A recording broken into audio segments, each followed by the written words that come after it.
Video kali ini kita akan belajar ya mengenai kerajaan-kerajaan Hindu-Buddha.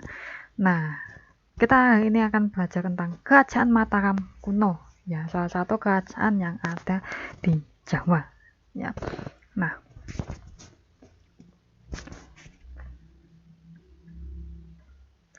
kerajaan Mataram kuno ini diperkirakan berdiri pada abad ke-8. Wilayah kerajaan ini meliputi daerah Jawa Tengah dan Jawa Timur. Kerajaan Mataram kuno ini bercorak Hindu dan Buddha.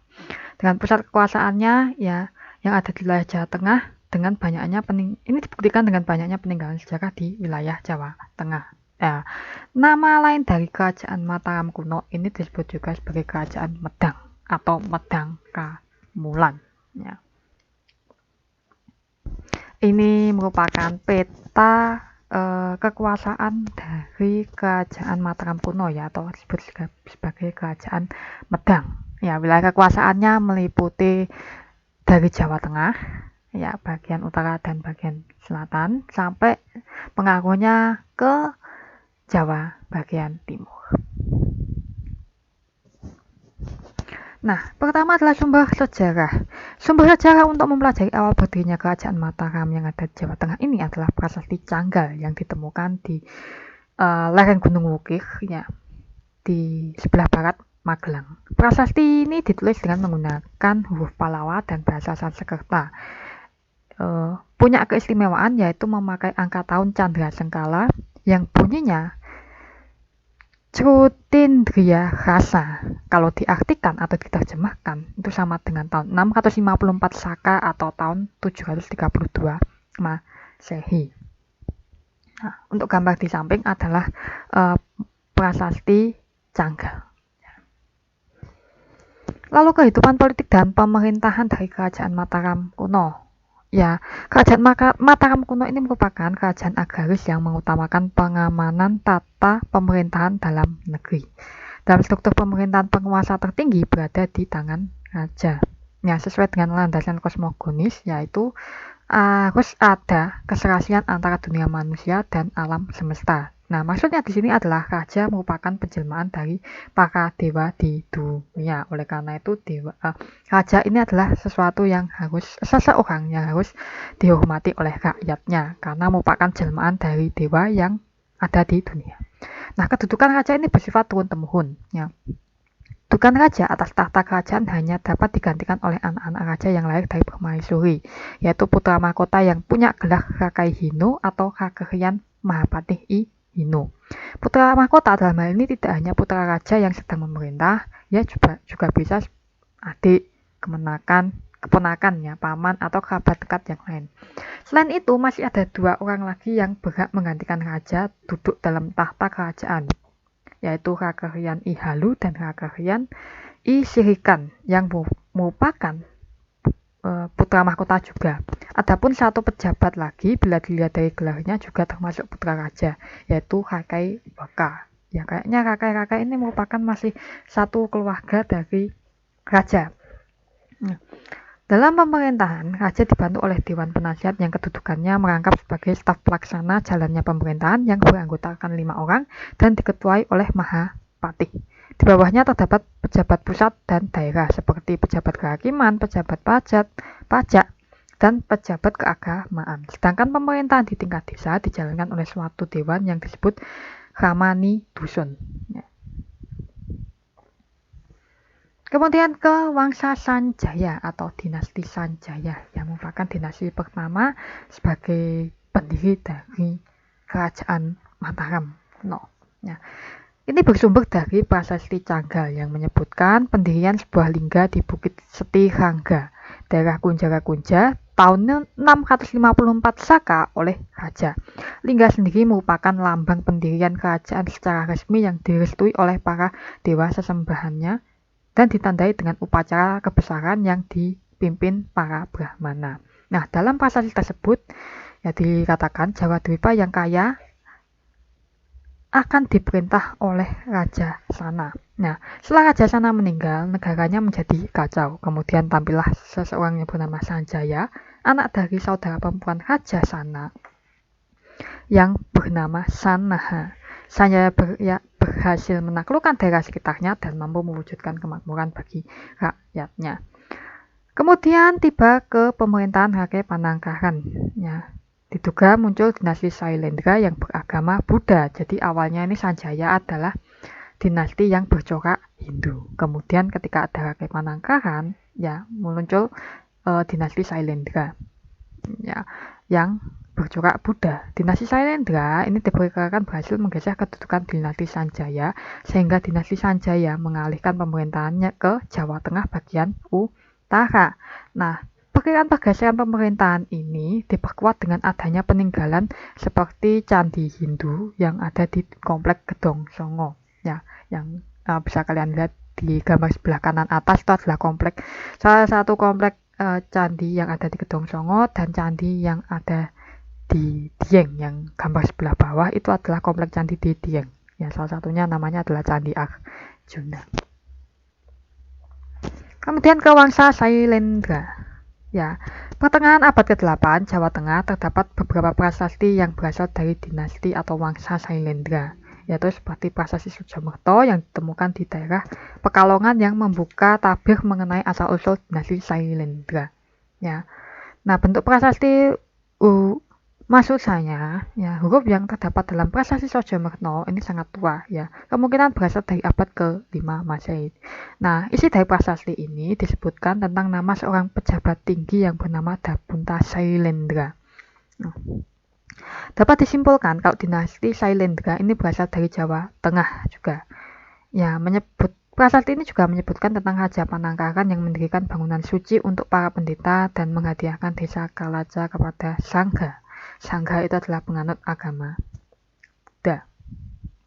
Nah, berdasarkan penelitian dari para arkeolog, ya dapat dibuat susunan raja-raja dari dinasti Sailendra, ya seperti ada 5 ini ya: Raja Banu, Raja Wisnu, Raja Indra, Raja Samaratungga, dan Raja Balaputra Dewa. Nah, wilayah kekuasaan dari dinasti Sailendra ini meliputi wilayah Magelang dan Jogja. Ya, sesuai dengan lokasi candi-candi peninggalan dinasti Sailendra. Secara politis, dinasti Sailendra ini tidak memberikan pengaruh yang besar bagi perkembangan sejarah, tapi meninggalkan karya seni seni bangun yang cukup monumental ya atau fenomenal ya, seperti Candi Borobudur ya, lalu ada Candi Kalasan, Candi Mendut ya. Candi Mendut gambarnya ada di sebelah kanan bawah. Kemudian Candi Pawon, Candi Sari, Candi Sambisari, dan Candi Sewu. Nah, semua tadi yang saya sebutkan, candi-candi yang saya sebutkan itu adalah candi-candi bercorak Buddha. Nah, antara dinasti Sailendra dan Sanjaya ini mengalami penyatuan berkat perkawinan politis antara Pramodawardhani, ya, yaitu putri raja dari Samaratungga dari dinasti Sailendra dengan Rakai Pikatan, ya, dari dinasti Sanjaya. Nah, namun setelah Samaratungga ini wafat, terjadi perebutan kekuasaan antara Pramodawardhani dengan Balaputra Dewa. Nah, di sini kemudian Balaputra Dewa ini kalah dan kemudian lari ke Sriwijaya. Ya, Sriwijaya yang ada di Sumatera. Nah, dengan ini dinasti Sailendra itu berakhir ya, karena Balaputra Dewa kan berasal dari dinasti Sailendra. Sedangkan Pramodawardhani kan kemudian ikut istilahnya kayak keluarga atau marganya dari Rakai Pikatan yang berasal dari dinasti Sanjaya. Saya lanjutkan, perkawinan antara Rakai Pikatan dan Pramodawardhani ternyata dapat menyatukan pemerintahan.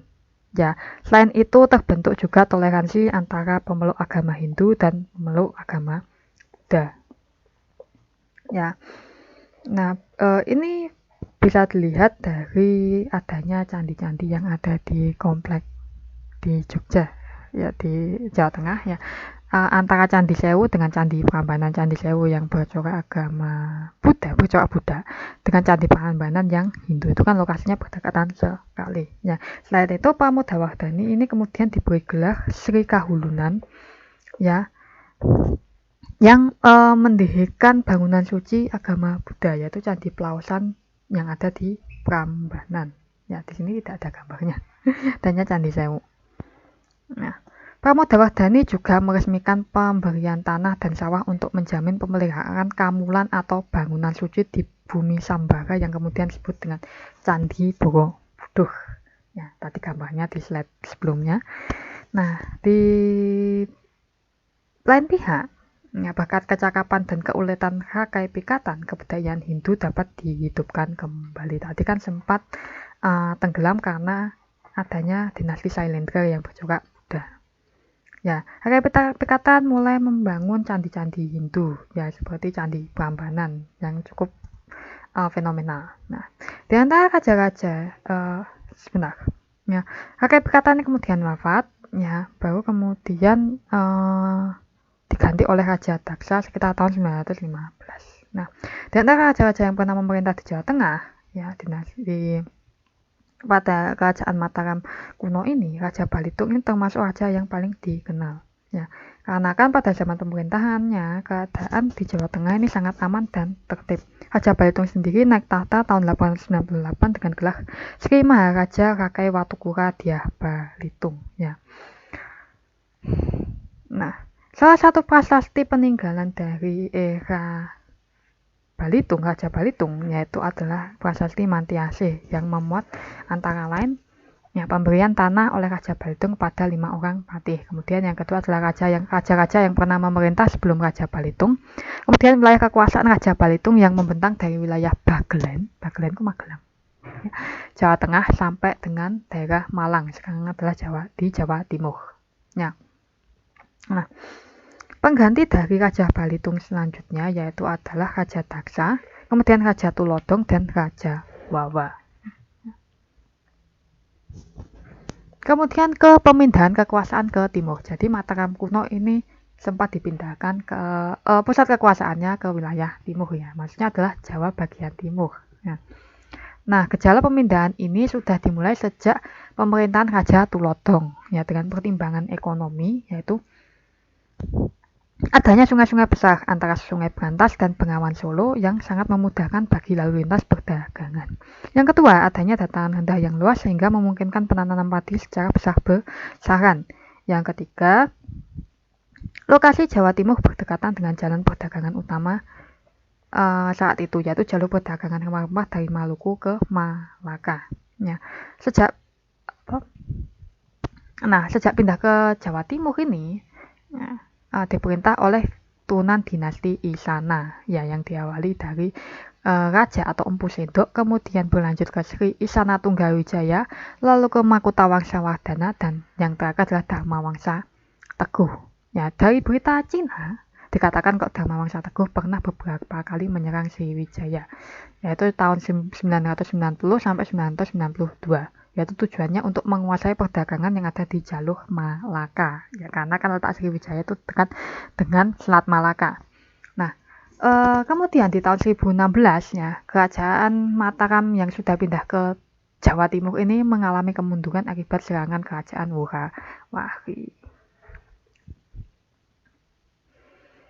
Menuju ke kehidupan sosial budaya masyarakat. Nah, beberapa sumber dari berbagai prasasti menyebutkan kalau terdapat stratifikasi sosial, ya, berdasarkan sistem kasta baik dalam birokrasi, pemerintahan maupun kedudukan sosial yang ada dalam masyarakat atas kekayaan materi. Ya. Tetapi dalam kenyataannya, stratifikasi sosial masyarakat pada masa Mataram ini bersifat kompleks dan tumpang tindih. Ya, contohnya seperti kalau seorang kasta Brahmana dapat menduduki jabatan dalam struktur birokrasi, ya, sebagai pejabat daerah, pejabat desa, ya. Ada juga kasta dari ksatria yang bisa menduduki jabatan keagamaan, ya, sebagai pemuka agama di tingkat pusat atau bahkan tinggal di suatu biara. Hubungan antara rakyat dan raja itu secara langsung sulit terlaksana, jadi ada kerenggangan. Ya.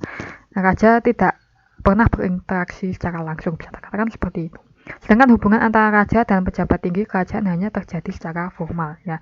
Biasanya bertemu ketika ada rapat-rapat para petinggi, ya, atau rapat-rapat dengan putra mahkota. Nah,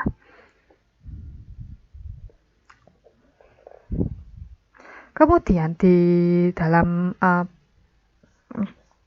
nama-nama kependudukan sendiri, ya jika kita perhatikan ya dalam berbagai prasasti disebutkan kalau sebagian besar hanya penduduk Mataram kuno ini masih menggunakan nama-nama Indonesia asli, ya seperti si Gokotong, si Kloteng, si Guah, si Wadak, si Keni, dan si Kasih. Sebagian kecil penduduk itu memakai nama yang diambil dari bahasa Sanskerta seperti si Brahma, si Kamya, si Ananta, ya. Ini artinya bahwa pengaruh kebudayaan India ini tidak terbatas pada golongan elit di pusat dan daerah, tetapi juga pada penduduk biasa yang terdapat di desa yang mengenyam pendidikan dan membaca kitab-kitab suci dan menulis. Lalu ke kehidupan ekonomi, ya. Nah, pada masa Mataram kuno ini, penaikan pajak di desa-desa dilakukan oleh pejabat di tingkat daerah yang membawahinya. Kemudian para penguasa daerah mempersembahkannya kepada raja setiap kali ada panen. Ya. Nah, pada masa pemerintahan Balitung ini mencapai masa stabilitas ekonomi. Ya, antara lain mengapa kok dikatakan demikian? Ya, karena pendirian suatu pusat perdagangan ini sumbernya dari Prasasti Purworejo. Ya, jadi pada tahun 900 Masehi. Kemudian yang kedua adalah pembebasan pajak bagi desa-desa di sebelah kanan maupun kiri Sungai Bengawan Solo. Sumber ini terdapat dalam Prasasti Wonogiri berangka tahun 903 Masehi. Kemudian pada masa Tulodong, ya, ketika sudah pindah ke Jawa Timur, ya, masa Tulodong ini membangun waduk untuk mengatur Sungai Harinjing untuk kepentingan irigasi, ya, dan untuk mencegah terjadinya banjir. Ya, sumbernya adalah dalam Prasasti Sukabumi. Beberapa prasasti juga menyebutkan adanya kegiatan ekonomi rakyat yang ada di pedesaan seperti penjualan beras, buah-buahan, pembuatan industri rumah tangga ya seperti keranjang, arang, serta mereka pun juga melakukan kegiatan beternak ya seperti peternakan sapi, kambing, dan ayam. Nah, oke, selesai juga pembahasan mengenai kerajaan Mataram kuno atau disebut sebagai kerajaan Medang. Gambar yang ada di layar kalian ini termasuk ya merupakan Gunung Merapi. Ya. Terima kasih. Sampai jumpa pada video selanjutnya.